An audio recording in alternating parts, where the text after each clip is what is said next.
Welcome back to another video guys. तो इस video में हम समझेंगे destructive distillations of coal for obtaining coal product.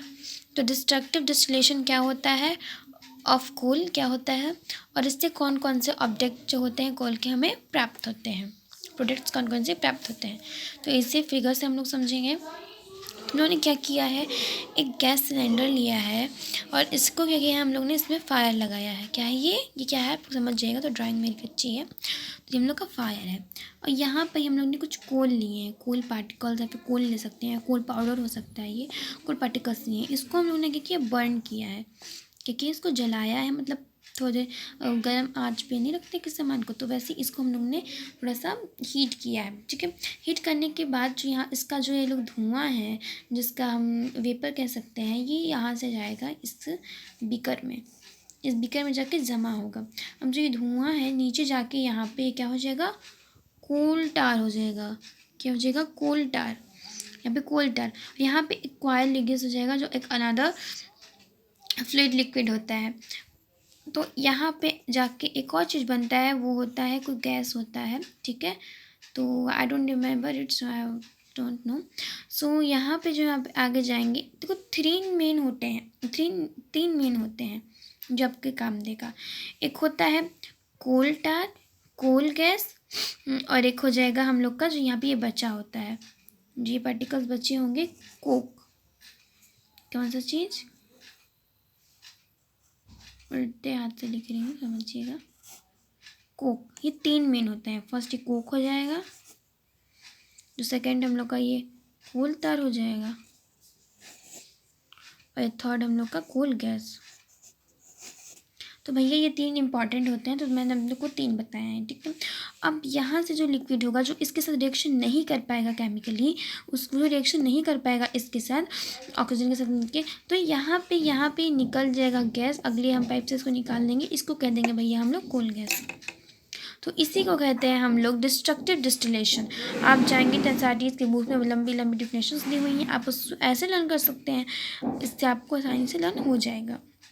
तो क्या किया है, एक गैस सिलेंडर लिया है, मान लीजिए एक बर्नर लिया है, फायर जलाया हमने, कोल के पार्टिकल लिए हैं, इसको हीट किया है, जो बचा वेपर है ये ऐसे जाएगा, फिर नीचे पाइप के होते हुए इस बीकर में आएगा, बीकर में आकर नीचे जमा हो जाएगा हम लोग का कोल टार, ऊपर हम लोग का फ्लूइड लिक्विड जमा होगा, और फिर जो इसके साथ जो यहाँ पे इसका वेपर रिएक्शन नहीं कर पाएगा, वो ऊपर जाके इस कैनल के साथ निकल के कोल गैस बन जाएगा।